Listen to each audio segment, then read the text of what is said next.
Jovem TV, feita para você.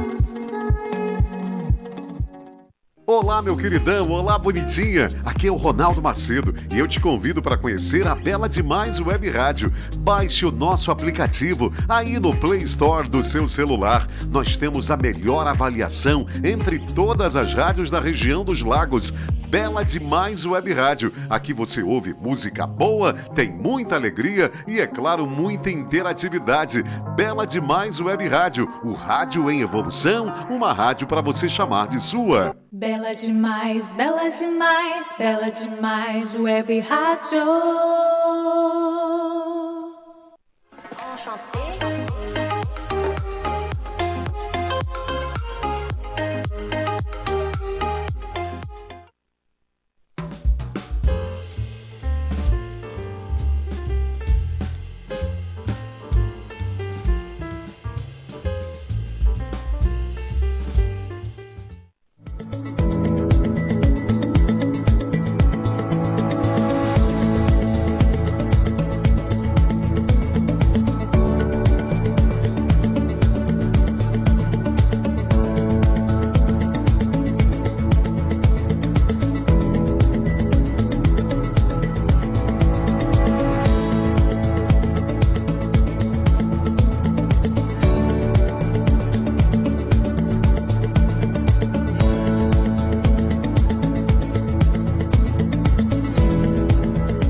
Pensa Junto no ar. Boa noite, Paulo. Boa noite, Paulo. Orton, boa noite. E aí, Orton? Estamos aí mais uma vez. Fala boa noite, que a gente já está gravando à noite. Mas você que está assistindo aí durante o dia, é bom dia. Você que está assistindo durante a tarde, boa tarde. Você que é da madrugada, boa madrugada. Boa madrugada e vai dormir, rapaz, que amanhã... É verdade. Paulo, hoje o tema é 2013. 10 anos se passaram desde as chamadas Jornadas de Junho. E se o público está esperando que a gente vai fazer a mesma análise que a gente está vendo aí nas redes, nos jornais... É verdade. Não vai rolar assim, não. Verdade, hoje é diferente. Vamos recuperar a essência daquilo que foi 2013. E do que se perdeu, né, Paulo? Pois é. É assim, eu acho que primeiro que eu acho que 2013, né, talvez seja a manifestação popular mais importante do Brasil contemporâneo depois do movimento pelas diretas. Sim, sem dúvida. É a mais importante, sem questionar. Entendeu? Talvez a gente incluísse a questão do impeachment também aí no miolo. Eu acho que o impeachment ele teve também, mas eu acho que 2013, Paulo, foi singular, né? Foi singular por causa da abrangência. Sim. Da abrangência, entendeu? E aí é muito interessante, né? Pelo menos assim eu vejo, né? É muito interessante que 2013 hoje estão tentando, seja a esquerda quanto a direita, estão tentando reescrever aquela história, entendeu? Cada um a seu modo. Estão tentando, né? Na verdade, se apropriar.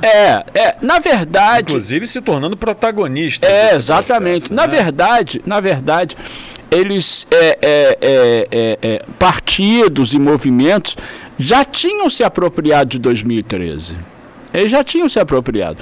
Mas, nessa narrativa, né? Nessa narrativa de 2013, é muito interessante, pelo menos para mim, que a principal causa, né, das manifestações, e eu insisto nesse termo, eu não vou chamar de jornadas de junho, porque eu considero isso como manifestações, né? Eu vou chamar de manifestações no sentido de que a principal causa dela era uma demanda urbana. Uma demanda urbana, que é o quê? O estopim foram os 20 centavos. Tá, o estopim foi os 20 centavos. Mas o estopim foi, na verdade, uma questão crucial que afeta a vida de todo mundo, né, que mora em cidades no Brasil. Assim, ô Paulo, o Brasil hoje é um país em que 80% da população mora em cidades. É um país urbano. E essa maioria da população, em grande parte, mora nas regiões metropolitanas, entendeu? É o Grande Rio, é a Grande São Paulo, Grande Belo Horizonte, Grande Porto Alegre, Salvador e assim por diante. Então, as regiões metropolitanas hoje, elas encarnam a maior parte dos problemas que a maior parte da população sofre, entendeu? Mobilidade urbana, desemprego, pobreza, violência, entendeu? Então, todos esses problemas, na verdade, são problemas urbanos. Verdade, né? Sim. E aí, o que aconteceu? 2013 tocou, né? As manifestações de 2013 tocaram na questão do seguinte: como é que você vai fazer, como é que você vai resolver o problema da mobilidade? Ou seja, a população chegou e falou assim, olha só, falou para o governo, olha só, eu quero morar numa cidade aonde eu não tenho que passar 2 horas dentro de um ônibus para ir, para voltar para o meu trabalho, para minha casa. Eu quero que vocês resolvam isso, entendeu? Eu não quero acordar 4 horas da manhã, como no caso da maior parte da população que mora na Baixada Fluminense do Rio de Janeiro, para estar 7 horas da manhã no centro da cidade ou na Zona Sul. Exato. E depois fazer o mesmo caminho de volta, entendeu? Eu estou dizendo isso porque eu fiz isso no Rio de Janeiro durante anos, Paulo. Entendeu? Assim, o problema da mobilidade urbana para grande parte da população do Rio de Janeiro, né, é assim, ele faz tão parte da vida do trabalhador que ele naturalizou isso. Sem dúvida. Entendeu? Sem que ele naturalizou isso. Ele, assim, eu me lembro que quando eu trabalhava no centro da cidade, uma das coisas que eu mais gostava de fazer é observar o comportamento das pessoas no ônibus e nos trens. Entendeu? E aí, cara, os caras começavam a fazer o seguinte.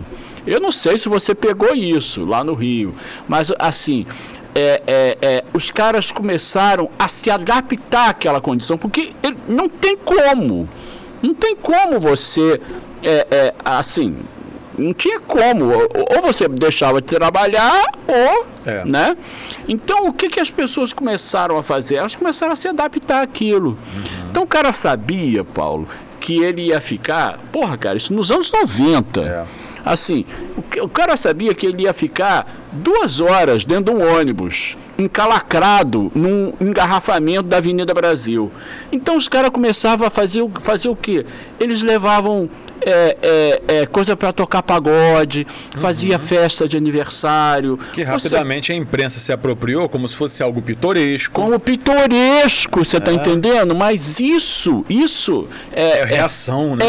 É a adaptação das pessoas, entendeu? Aí chegou uma hora, isso lá pelos anos 2010, que esses caras começaram a ver assim, olha só, isso não vai acabar, não? Tudo bem, agora nós temos um governo que é popular, um governo de esquerda, um governo que está aumentando o salário mínimo. Era o primeiro governo da Dilma. Era o primeiro governo da... Na verdade, 2013 já era... Era o primeiro. Então, o pessoal viu, né, a possibilidade, isso é muito interessante, né? O pessoal viu a possibilidade de, naquele momento, chegar e falar assim, não, cara, agora nós temos que resolver isso. Temos que levar essa discussão a sério. Temos que levar essa discussão a sério. E as manifestações começaram assim, entendeu? Começaram dessa forma. E é bom lembrar para o público que quando a gente discute a questão dos 20 centavos, vamos relembrar, né? Era o governo Haddad, se eu não me engano, em São Paulo. O prefeito era o Haddad. Era o Fernando Haddad, atual ministro da Economia. E tudo girava em torno de mais um aumento na passagem de ônibus, né, em São Paulo, mais 20 centavos da passagem. E Para o público entender, recapitulando o que você falou no início do programa, 20 centavos parece uma bobagem quando você olha. Nossa, 20 centavos. Mas para a classe trabalhadora, que pega muitas vezes mais de um ônibus por dia, porque ainda tem isso, nós estamos falando de um tempo em que não havia ainda consolidado passe livre para estudante, não era um direito consolidado. Não. A integração intermodal não. Também não era. A tarifa única também não era. Não. Então, todas essas bandeiras que estavam explodindo em 2013, que hoje, de certa maneira, foram incorporadas dentro dos projetos políticos, dentro dos programas políticos, em vários deles muito mal e porcamente, intermitente, ainda com mau serviço, mas enfim, incorporado. Mas naquele tempo, você realmente, aumentar 20 centavos, se o cara tinha que pegar 2 ou 3 conduções para chegar ao seu destino, isso corresponde ao aumento de R$1,20 para ir e para voltar por dia. Isso no fim de 30 dias já é R$30. Mas R$30 não é nada. É muito. É sim. É muito. É sim. É muito. Você até comprar... para quem tem carro. Até para quem tem carro. São aqueles 5 quilos de feijão, de arroz que você podia comprar, aqueles 3 quilos de feijão que você podia comprar, 1 quilo de carne que você podia comprar. 5 litros de gasolina. Isso a preços de hoje, imagina os preços de antes. Então faz diferença na vida da população. Sem contar a questão dos estudantes que viam o seu direito à mobilidade. E aí a gente faz novamente uma ampliação dessa análise para incluir não apenas os estudantes, mas a classe trabalhadora, que depende, aliás, e todos nós dependemos da mobilidade, é porque existe também uma espécie de separação. Quem tem carro... Não, essa separação existe. Quem ela tem existe. Carro não precisa pensar no transporte público, não é usuário, não se identifica, não demanda, não cobra. Quando, na verdade, tudo isso faz parte do direito de ir e vir e da própria garantia constitucional, mais do que ir e vir, de participar da vida social, da vida cultural. Então, quando o estudante demanda o passe livre, é uma demanda também da classe trabalhadora, para ele poder não só ir e voltar para a sua sala de aula, mas para ele poder ir no museu. Como é que ele pode ir no museu? Onde é que ele pode ir num cinema? Onde é que ele pode ir numa livraria? A gente acaba chegando em certos absurdos. Por exemplo, hoje numa cidade como a nossa, se você botar na ponta do lápis, pegando 1 ou 2 ônibus para ir ou voltar todo dia, sai mais barato você colocar meio tanque de gasolina por semana, que é o que equivale. Então, a questão da tarifa e a questão da mobilidade, ela tem uma série de impactos. Com certeza. Na vida cultural, na vida social, no ambiente. Com certeza. Na própria organização da cidade em si, nas ruas, na conservação. Pegamos muito engarrafamento, por quê? Porque tem muito carro. Não é porque tem muito ônibus, é porque está faltando realmente o transporte mais eficiente. E a gente poderia, sim, até ter um carro na garagem, mas utilizar o transporte público. É verdade. Verdade. Agora, um ponto também que você tocou, que eu queria chamar a atenção, é que pela primeira vez a população notou, eu acho que esse é o ponto de clivagem fundamental dessa nossa conversa. A população notou que, peraí, eu estou aqui analisando, eu estou aqui cobrando a questão dos 20 centavos, a questão da mobilidade. Eu comecei a perceber que o transporte público é caro, eu pago muita tarifa, pego muitos ônibus, muitos trens, pego muito metrô. O transporte não conversa entre si, tem que fazer muita baldeação, estou gastando tempo, estou gastando vida. Mas ele começou a perceber que o problema do transporte também era o mesmo problema da saúde, Paulo. Com certeza. Ele começou a ver que para conseguir marcar uma consulta, ele tinha que dormir na madrugada na fila do posto de saúde para pegar a senha e para poder marcar o médico. Com certeza. Que atenderia ele daqui a 3 meses. Com certeza. Então, caso ele sobrevivesse, daqui a 3 meses ele teria a sua chance. Depois faria os seus exames e daqui talvez a mais 4 meses, 6 meses voltaria para tentar dar um... Isso. Percebeu que na educação, para garantir também a vaga do filho dele, na creche... Ele também tinha que dormir. Ele tinha que dormir na porta para garantir a vaga. Da creche, para garantir a vaga. E ele começou a perceber, a população começou a perceber que todos os serviços fundamentais, serviços públicos fundamentais, ou não estavam sendo prestados a contento, como, por exemplo, saneamento básico, fornecimento de água potável, e os outros a gente tinha que fazer um esforço monumental para garanti-lo. Então eu vejo as manifestações de 2013 como a primeira reação, não contra as instituições democráticas, como tentam vender essa narrativa, mas chamando a democracia às falas. Aproveitando, inclusive, que agora, mais uma vez, havia um governo de esquerda de continuidade, chamando o poder público às falas, dizendo aquilo que você falou. Vem cá, vocês não vão resolver isso tudo aqui? Então, ao contrário que o enviesamento ideológico que a gente vai comentar aqui tentou se apropriar dessa narrativa, chamando 2013 como o momento em que o Brasil foi para a rua discutir a corrupção, o momento que o Brasil foi para a rua discutir a ideologia, o momento que o Brasil foi para a rua para criar as condições para o impeachment da Dilma, o momento que o Brasil foi para a rua para poder garantir o retorno da direita e da extrema-direita ao poder.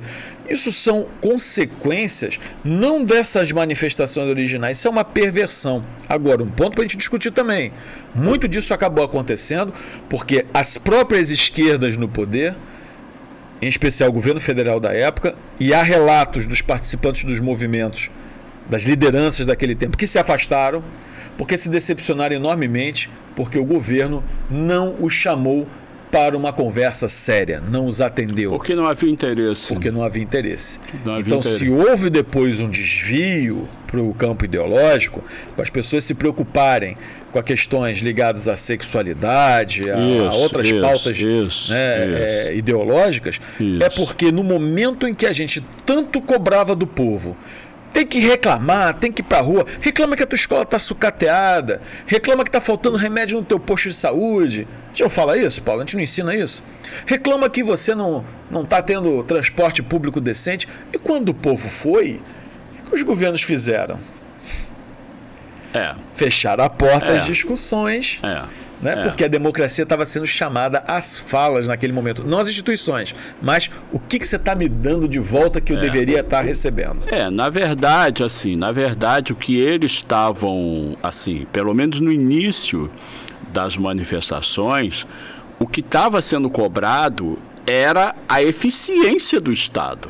Exatamente. O que estava sendo cobrado era isso. Olha só, se o Estado cobra, do cidadão, o cidadão percebeu que ele também poderia cobrar do Estado. Então, o que estava sendo cobrado de início era exatamente isso. E não custa lembrar que as manifestações, elas surgiram num contexto em que o governo Lula já tinha criado um Ministério das Cidades. Sim. Que colocou como primeiro-ministro do Ministério das Cidades o senhor Olívio Dutra, tá? E o que o Ministério das Cidades foi, basicamente? Falando de uma maneira muito honesta, Paulo, o Ministério das Cidades foi um cabide de emprego, que o governo federal criou para poder premiar aquelas pessoas que estavam apoiando ele no parlamento, entendeu? Ou seja, Paulo, o Ministério das Cidades era para ser um dos ministérios mais importantes da República, no mesmo nível do Ministério da Fazenda e do Ministério da Saúde, entendeu? Talvez o Ministério da Educação. Importantíssimo, né? Porque é um ministério estratégico. Verdade. É um ministério estratégico porque a vida do Brasil hoje, ela depende das cidades, entendeu? E o que o governo Lula e o governo Dilma fizeram com o Ministério da Cidade? Criaram um penduricalho um penduricalho. Ou seja, foi uma das maiores oportunidades perdidas, né? Eu acho assim, que tudo aquilo que o governo deixou de fazer quando as manifestações começaram, e para mim a imagem do Haddad fugindo de helicóptero. Emblemática. Foi emblemática, cara. Foi emblemática. O cara saindo pelo heliporto do prédio da Prefeitura de São Paulo. E, quer dizer, assim, aquilo ali foi, pra mim, foi a imagem, assim, acabou. Entendeu? Mostrou realmente que o governo dele não tinha nada a dizer para aquelas pessoas. Tanto é que não tinha nada a dizer, o cara pegou um helicóptero, cara. Entendeu? Então, assim, eu acho isso. Eu acho que o governo naquela época tinha todas as condições de promover uma grande discussão e um conjunto de reformas. Com participação popular nas cidades, entendeu? Isso ia mudar a cara do Brasil. E eu lembro também, Paulo, que a gente está falando do governo federal, mas enquadrou também os governos estaduais e as prefeituras. Não, tanto foi o momento que os gestores todos estavam... Não, Paulo, só para você ter uma ideia, quando as manifestações estavam acontecendo, uma vez eu estava no Rio de Janeiro.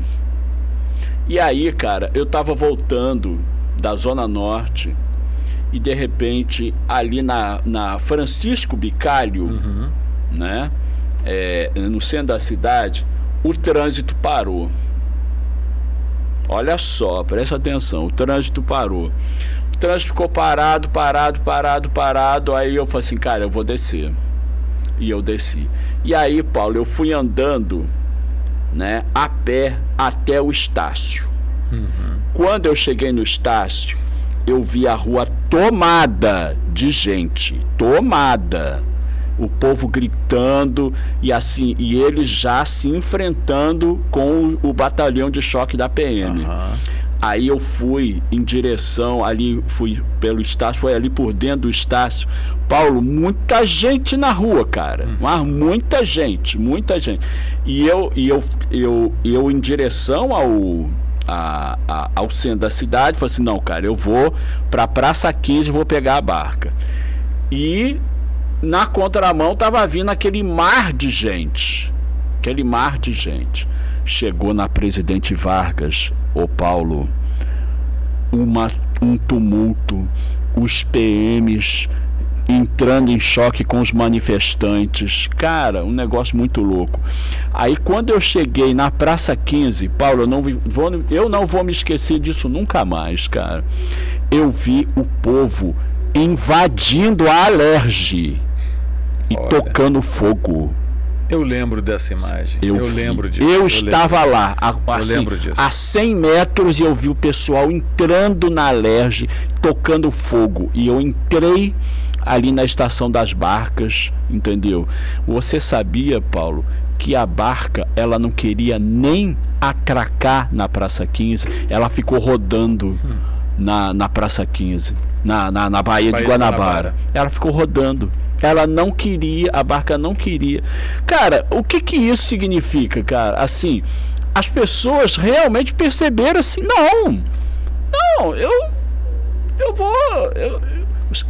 eu acho o seguinte, ali as pessoas perderam o medo de ir pra rua, cara. Exatamente, e perderam o medo de ir pra rua pelos motivos certos. E o mais importante, aí você me trouxe à memória a figura, inclusive, dos Black Blocs, né? Quando também estenderam a sua consciência de que estão faltando serviços públicos adequados, começaram a perceber também que, peraí, tem também um outro elemento. Os bancos também me exploram demais. O que eu pago de tarifa, o que eu pago de cheque especial, o que eu pago... Então, o grau de insatisfação foi tomando a forma de uma consciência crítica em escala. E o que eu acho mais curioso, Paulo, é que nós, né, especialmente nós intelectuais, sempre olhamos para o povo de cima e dizemos, tem que construir a consciência crítica. Mas quando o pessoal coloca isso em prática, aí, né, aí fica complicado. Na prática, a teoria é outra. Ô, Paulo, deixa eu te falar uma coisa. Olha só, já que você falou de intelectuais, o pensamento social brasileiro sempre trabalhou com a ideia, né, de que um dia o morro ia descer. Um dia a favela ia descer. Tem até um sambinha. Tem samba, ou seja, todo mundo achava, né? Um dia que a favela. Dia desse tive um sonho tão estranho que estourou a grande guerra entre o morro e a cidade. Vai descer. Sambinha. Né? Mas aí o que acontece? Então a favela, ela sempre foi estudada assim, não. Um dia isso vai acontecer, vai explodir, não sei o quê. Só que, assim, ninguém esperava que a população descesse mesmo, não por causa da favela, mas por causa do ônibus. Entendeu? Ninguém e com esperava. ele, todo o resto. Todo o resto. Então, assim, a maior parte da intelectualidade, não foi só a classe política, Paulo, a maior parte da intelectualidade brasileira também foi pega de surpresa. Entendeu? E eu tenho para mim que, assim, ela nunca se recuperou disso. Sim. Ela nunca se recuperou desse choque. Não esperava. E aí, na minha opinião, o que ela está fazendo? Ela está construindo uma explicação que, de alguma maneira, se acomode a verdade, na visão de mundo dela. Exato, mas o que ela está fazendo, nós que somos de história, chamamos de anacronismo e desonestidade intelectual. É desonesto e anacrônico quando você tenta reconstruir uma narrativa do passado para acomodar-se ao presente. Isso não se faz. Isso é desonestidade intelectual. Assim, essa narrativa de que 2013 foi o ovo da serpente do golpe, isso tem uma moral oculta, né, Paulo? Na minha opinião, ela tem uma moral para os dois lados. Para a extrema direita e para a esquerda. Para a esquerda também. Assim, qual é a moral oculta dessa narrativa? É a seguinte, olha só. Se 2013 foi o início, né? O início de um processo de golpe, né? Por que a narrativa do golpe ela é, de uma certa maneira, conveniente? Porque o golpe, a ideia de você falar de um golpe é um corte do qual você deixa de falar de tudo aquilo que o governo deixou de fazer no passado. Muito conveniente. Tudo aquilo que você deixou de fazer no passado, assim, olha, se não tivesse caído, teria resolvido o problema do ônibus, do posto de saúde, que não sei o quê. Mas caiu, né, cara? Mas caiu. Exato.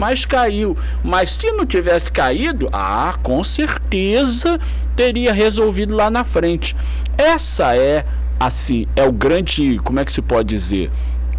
É o ganho, né, que essa narrativa traz, né? Assim, é uma forma de você explicar. Poxa, tudo bem, os caras reclamaram lá por 20 centavos por causa do transporte público, por causa da saúde, por causa do banco, que não sei o que, mas tudo isso estava sendo encaminhado, mas foi interrompido.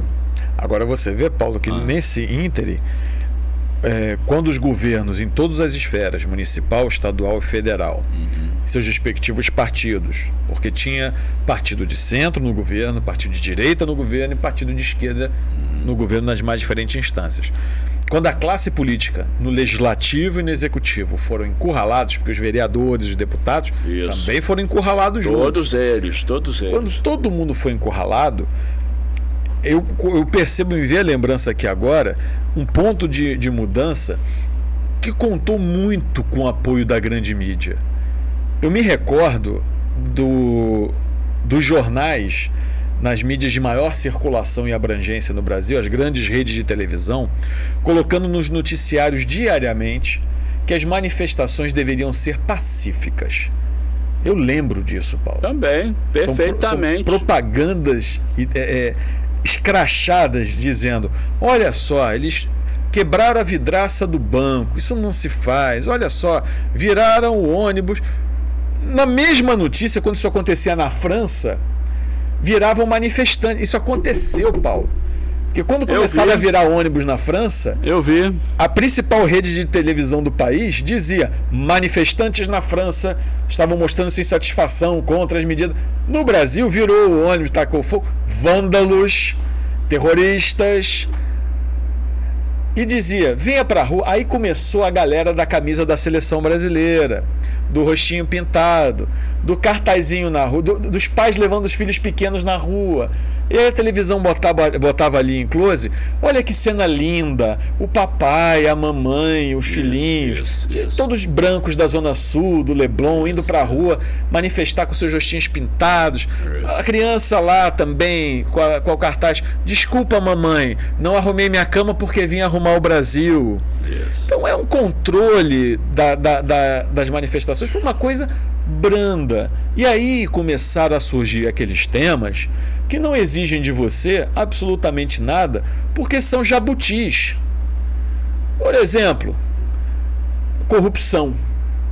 Corrupção existe desde que o Homo sapiens chegou na Terra. Não é nem para justificar. Mas a corrupção é um problema que se resolve pelo fortalecimento das instituições democráticas e pelo combate à impunidade. Beleza? Mas criaram ali: o problema do Brasil é a corrupção. Aí começaram a criar camadas. Não, o problema não é só a corrupção. O problema é que o comunismo...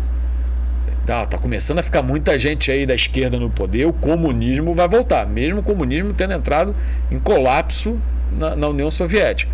Legal. O comunismo vai voltar. Vão atacar as religiões. A família tradicional está ameaçada. Vai todo mundo aí mudar de sexualidade porque a coisa tá feia. Vai lá na escola, porque estão falando aí uns negócios lá de doutrinação. Estão tentando ensinar comunismo, estão tentando ensinar aí como é que o sujeito, que menino vai virar menina, menino vai virar menina e por aí vai. Começou a surgir essas narrativas. E claro, isso foi conveniente para todo mundo, Paulo. Por mais que as esquerdas também comecem a levantar a bandeira e dizer: nós sempre fomos contra, isso não é... Então foi conveniente também. Foi conveniente. Porque nessa arena, nesse combate, é um jogo de soma zero. Você bate, eu bato, a gente discute, e não se chega a lugar nenhum, no fim das contas. Tanto é que esse debate está se arrastando até os dias de hoje. Agora, tarifa de ônibus, eu posso resolver? Demanda competência para resolver? Demanda. Buraco, demanda competência para resolver? Buraco tem CPF e tem CNPJ. Posto de saúde tem CPF e tem CNPJ. Escola tem CPF e CNPJ para resolver isso aí. Tem nome, tem identidade, tem cargo. Isso o gestor tem medo. Isso o partido tem medo. Com certeza. E aí entraram, junto com essa mídia que mandou todo mundo ir com a camisa da CBF para fazer as suas manifestações, entraram os movimentos que ajudaram nessa condução. Isso. Inclusive os movimentos neofascistas entraram também nessa onda e dizer: claro, vamos aproveitar. E chegou a nossa hora, desde que o finado Plínio Salgado morreu, acho que chegou a vez da gente aproveitar esse caminho e vamos entrar. A mídia está ajudando, vamos embora. A porteira estava aberta. A porteira aberta, entrou todo mundo. Mas eu concordo, realmente foi um momento em que a gente dispensou a oportunidade de começar a discutir a cidade e resolver a cidade. Com certeza. Vamos agora ouvir a nossa dica, Paulo? Vamos lá, Orton, vamos lá. Fala aí, pessoal, sejam bem-vindos aí a mais um unboxing ou dissecando o filme aqui no Pensa Junto com nossos amigos Paulo Coutinho e Paulo Roberto. E hoje eles escolheram um tema que eu acho que vai casar, até porque realmente foi um dos principais motivos de eles vestirem muito a camisa, né? Estamos falando de V de Vingança, né?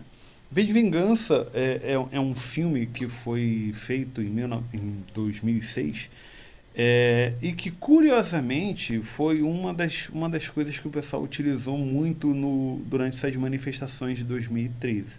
Porque o filme, por si só, ele já tem um tema bastante político, né?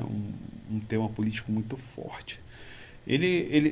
Vamos falar um pouquinho do filme, né? O filme ele foi baseado nos quadrinhos do Alan Moore, né? Responsável por outros quadrinhos assim da década de 80, que o clássico é o Watchmen. Depois ele fez o do Inferno e fez esse V de Vingança, que é uma crítica, né, ao governo. Se você tentar analisar um pouquinho depois, as pegadas do Alan Moore com os quadrinhos, né, relacionados ao tema político são extremamente fortes. Mas voltando ao filme. O filme ele conta a história de V, um cara que vive no Reino Unido em 2020, se eu não me engano, e que hoje é a principal potência, porque os Estados Unidos não é mais uma superpotência como hoje, né, como muita gente vê. E por si só, ele é dominado por um governo totalmente fascista, né, um ditador fascista que dominou todas as áreas políticas, né, e fazendo com que gay, no caso homossexuais, né, no caso pessoas não tenham os seus direitos por si só. E ele acaba se encontrando com uma garota chamada Eve que quase sofreu um estupro pelos policiais, justamente por ela se expressar, né? Então, ele usa uma máscara de Guy Fawkes, né? Que é um inglês que ele foi, se eu não me engano, responsável pela conspiração da pólvora, Revolução da Pólvora, se não me engano, e que ele utiliza isso como uma forma de anarquismo, que é para poder mostrar para as pessoas que elas têm que serem totalmente anarquistas para poder conseguir contornar toda a questão do governo. Se é o povo, né, e por aí vai. E esse é o enredo do filme, porque o filme por si só ele é uma vingança que esse V ele quer procurar por eles, como que se diz, por ele ter sido totalmente deformado, ele foi massacrado pelo governo, justamente por esse governo fascista que hoje existe. E com isso ele realmente quer enfrentar e quer ter essa vingança, né? O símbolo que ele usa, né, no caso, se você vê, tem umas analogias muito fortes no filme, né? Porque o filme ele foi escrito pelas irmãs Wachowski, que eram irmãos Wachowski. Eles foram responsáveis pelo Matrix, né, pela trilogia Matrix. E lá eles começam a colocar essas questões de filosofia, porque eles são adeptos a filosofias e a questão política, que são temas muito fortes, né? Diferentemente do Matrix, que fala um pouco sobre a questão da realidade e da questão da informática, misturado à ciência política, o V de Vingança ele volta mais para o tema político. E ele simplesmente ele mostra que o povo, se ele realmente quer ter a sua vez, tem que ir para as ruas e fazer a arruaça, né? Não é à toa que ele diz uma frase no filme que fala que o governo não deveria temer o povo não deveria temer o seu governo, mas sim o governo deveria temer o seu povo, porque se uma vez eles forem para a rua, eles podem, uma massa maior contra algumas pessoas que estão ali dentro do parlamento e por aí vai. E que foi o que aconteceu, né, em 2013. Você vê que as pessoas não foram para as ruas por causa de uma questão de passagem de, se não me engano, 25 centavos ou 40 centavos, que eu não estou me lembrando agora. Mas sim, eles juntaram todas as coisas que o governo já estava fazendo e foram para a rua. E foram se manifestar, e foram querer seus direitos, né? Porque eles já estavam cansados. E pouco custa hoje acontecer isso de novo, né? Já no filme, eles tiveram muito cuidado para poder a questão anarquista fosse muito exposta. E que não fugiu tanto, porque a sombra do anarquismo ainda continua no filme. Você percebe isso, que é uma vertente forte. Eles tiveram esse cuidado para poder modificar para alguns pontos do roteiro, para poder trazer para uma realidade mais de 2006, naquela época. E que, na verdade, não foi tanto assim, porque 7 anos depois já teve essa revolução e eles utilizaram esse símbolo, né, que foi do V, que é o V de Vingança. Um detalhe, o V de Vingança, na verdade, ele é uma simbologia, porque se você for ver, o V, ele na verdade é um 5.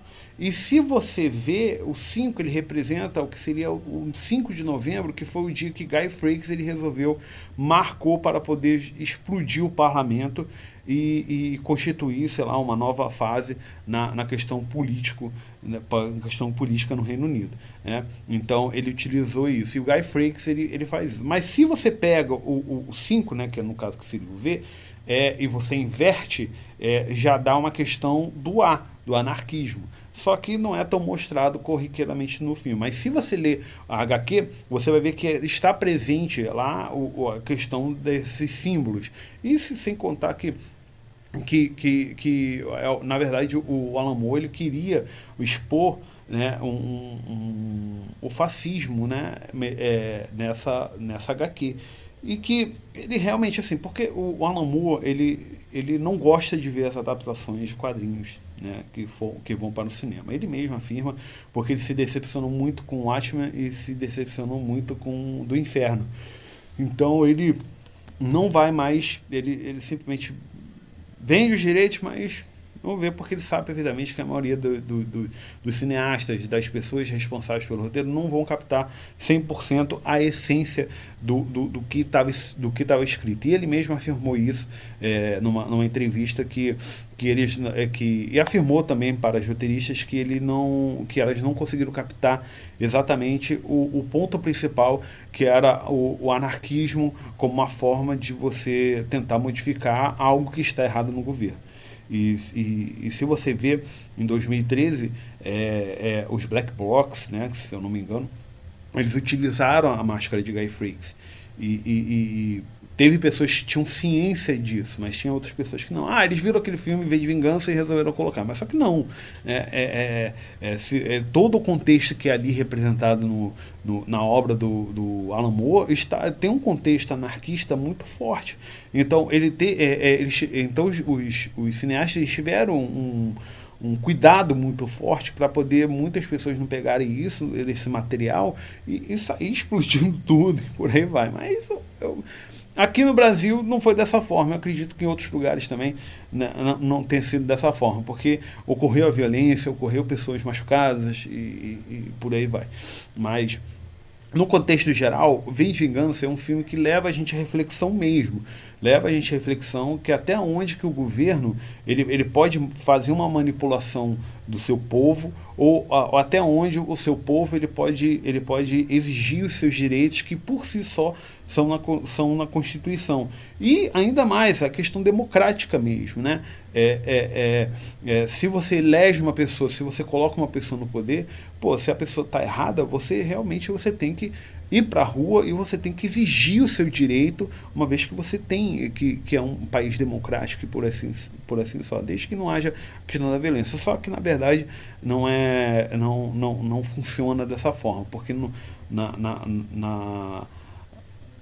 apesar de tudo, bem ou mal, tem pessoas que não escutam as outras e nós estamos vivendo no limite. Então, essa que é a grande verdade.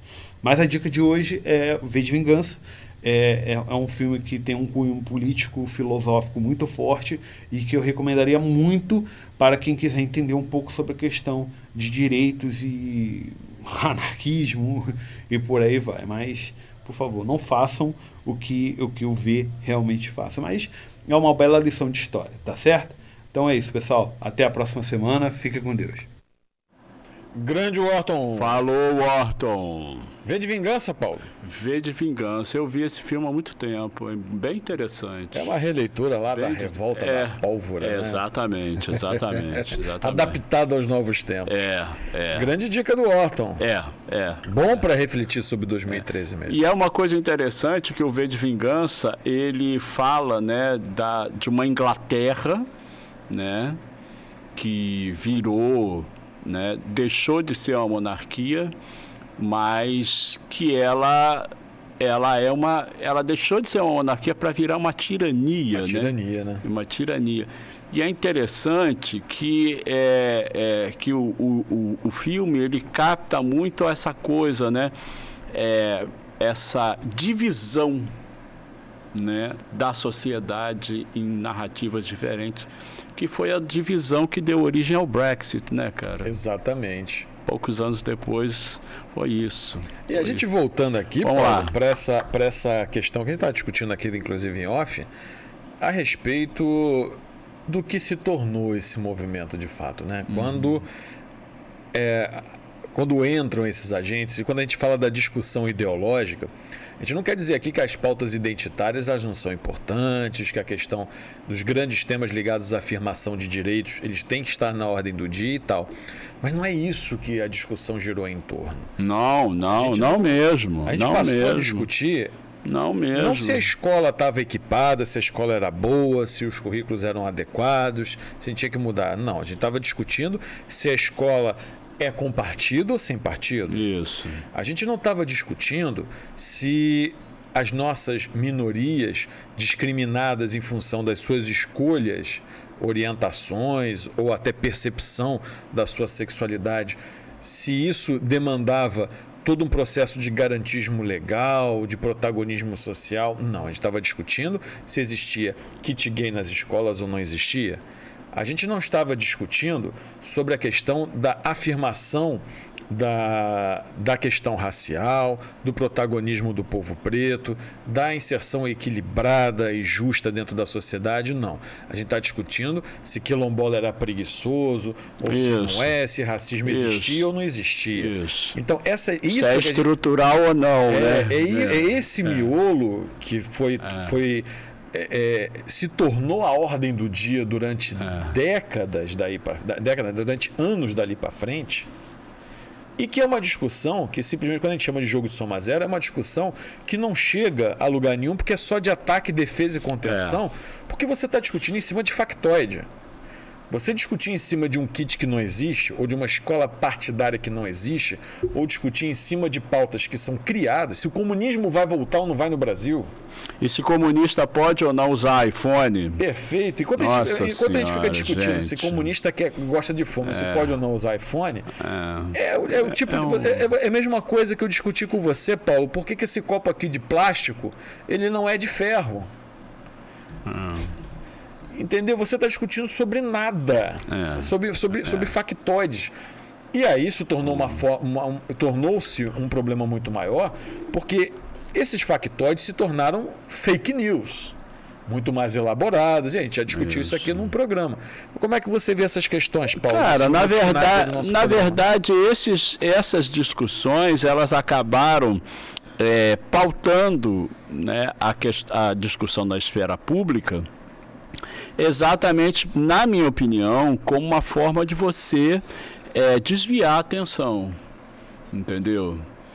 É uma forma de você desviar a atenção. Por exemplo, você vê uma discussão como essa, né? Você vê uma discussão como essa, se, por exemplo, uma pessoa de esquerda vai usar ou não iPhone, quando na verdade, né, as discussões mais sérias do ponto de vista urbano, elas não foram mudadas, né? Ou seja, as pessoas em 2013 foram para a rua por causa de 20 centavos, por causa da mobilidade, e hoje os mesmos problemas de mobilidade continuam. Exatamente. Entendeu? E todos os outros também. E todos os outros também, entendeu? Então, o que você tem? Você tem todos esses problemas ainda, né? Mas você vê essa discussão, né, que serve como uma grande cortina de fumaça. E para terminar isso, né, para terminar a nossa conversa, eu diria o seguinte: por mais que você tenha cortina de fumaça, não dá para você colocar tudo isso debaixo do tapete. Um dia isso vai voltar, Paulo. É verdade. Um dia isso vai voltar. E eu vou falar com você. Não sou, não tenho bola de cristal nem nada, não. Pode acontecer, tá? Só para fechar, pode acontecer de um conjunto de manifestações muito pior do que 2013 voltar. Caramba, hein? Entendeu? Não duvido mesmo. E aí, cara, eu quero ver como é que essa galera vai resolver. É isso, gente. Olha, eu também queria dar aqui uma palavrinha final, que a gente tem também dos minutinhos. O que eu lamento, Paulo, e lamento muito, é que eu acho que a pior consequência de 2013 dessa narrativa ter sido corrompida, além de toda essa reviravolta que levou o neofascismo a tantos espaços de poder, eu acho que existe algo pior. Tão pior quanto, talvez. Porque o neofascismo, é difícil achar alguma coisa pior do que o neofascismo, né? Mas tem uma coisa que eu lamento muito. E a pior sequela, na minha opinião, é o fato do povo. Eu vejo essa sua previsão, mas é o fato do povo, hoje, se anestesiar de tal maneira com problemas seríssimos. Parece uma conformação, Paulo. Porque basta você ir na sua cidade, quem está nos assistindo, não importa a cidade que você esteja nos assistindo, que a gente passa para o Brasil, para o mundo, para o estado, olha a sua cidade. Você vai olhar uma quantidade enorme de moradores de rua, cada vez maior. Olha o Rio de Janeiro como é que está. O Rio, Cabo Frio e Cabo outras Frio, cidades. Cabo Frio também. Uma quantidade enorme de pessoas em situação de rua. Uma explosão da violência, uma explosão do tráfico de drogas, uma explosão de desemprego, de precariedade com relação ao custo de vida, serviços de transporte públicos precários ainda, insuficientes, caros, serviços de saúde horrorosos, educação, se você não ficar olhando as postagens da mídia social oficial, porque, cara, se você olhar os 5.560 e poucos municípios do Brasil, todas as secretarias de educação postam que tem a rede mais bonita, as criancinhas comem, fazem recortezinho, bonitinho, tudo tá equipado. Aí você chega na vida real, você não vê que não tem carteira, o professor não tem os direitos pagos, né? Não tem aumento, não tem salário digno, não tem material, o professor compra material de casa e por aí vai. Você vai ver que tem gente em posto de saúde ou em hospital fazendo gambiarra para poder salvar pacientes, não tem remédio, espera para médico, papapá. E o povo vê tudo isso, Paulo, olha para a rua toda esburacada, o espaço urbano mal conservado, as pracinhas tudo caindo aos pedaços. O pessoal olha para aquilo, Paulo, e não reage. O que está acontecendo? Paulo, olha só, em 2012 também ninguém estava reagindo. Entendeu? 2012, cara, eu vou te falar uma coisa, olha só. Assim, nós somos cientistas sociais, né? Eu acho que um dos maiores problemas da nossa ciência social, né, foi que ela não conseguiu sequer identificar algum sinal de que isso poderia acontecer. Entendeu? Porque, veja bem, você estava falando, as pessoas olham as coisas que estão acontecendo nas cidades e tal, mas ninguém faz nada. Paulo, toda superfície muito calma, né, é prenúncio de um tsunami. Cara. É verdade. É o prenúncio de tsunami. Então, as forças que estão lá embaixo, cara, a gente não conhece. E eu acho que foi uma das grandes barrigadas da ciência social brasileira, ela não ter, literalmente, os caras, eles foram pegos de surpresa, eu tô te falando. Isso pode ser o prenúncio, então, de que a gente pode viver isso de novo, Paulo? Pô, eu tô te falando, eu acho que sim. Eu não duvido. Eu acho que sim. Duvido, eu não descarto a possibilidade, fazendo uma predição, não é previsão. Isso. Eu não descarto a possibilidade de até o final dessa década você ter uma coisa assim. Numa escala muito maior do que 2013. É isso. É isso, e que o povo perceba que todas as carinhas bonitas que estão se apresentando, as velhas, as novas, que estão se apresentando como as soluções políticas, os representantes, eles não são apenas aquele cara que está te prometendo hoje um carguinho, uma vaguinha, uma vantagem, né? Aquele cara que te chama de irmão, aquele cara que bate foto na comunidade dizendo que está trazendo benefício, aquele cara que está cheio de esquema, né, que a gente sabe que a política é composta de muito disso e também de muita coisa boa e também de muita gente boa. Eu acho que essa galera vai ser encurralada de novo nessa onda. Cara, eu acho isso. Eu acho que, assim, hoje a elite política, ela sabe que isso pode acontecer. Ela sabe. O Lira sabe que isso pode acontecer. O Lula sabe que isso pode acontecer. O prefeito da cidade sabe que isso pode acontecer. O governador sabe que isso pode acontecer.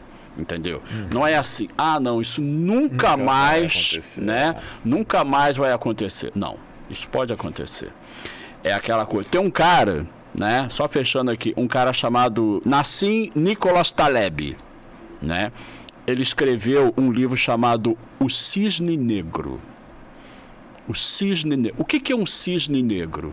Um cisne negro é um acontecimento que ninguém espera, mas que acontece efetivamente, entendeu? Porque é aquela coisa, né? Você diz assim, todos os cisnes são brancos. De repente aparece um cisne negro. E aí? É isso aí. É isso, gente. Por hoje terminamos. Semana que vem tem mais, né, Paulo? Semana que vem tem mais. Vamos falar de finanças. Sim, vamos falar de finanças. Educação financeira. Com certeza. Até a próxima semana, galera. Até a próxima, tchau, gente. tchau. Bom final de semana. Tchau.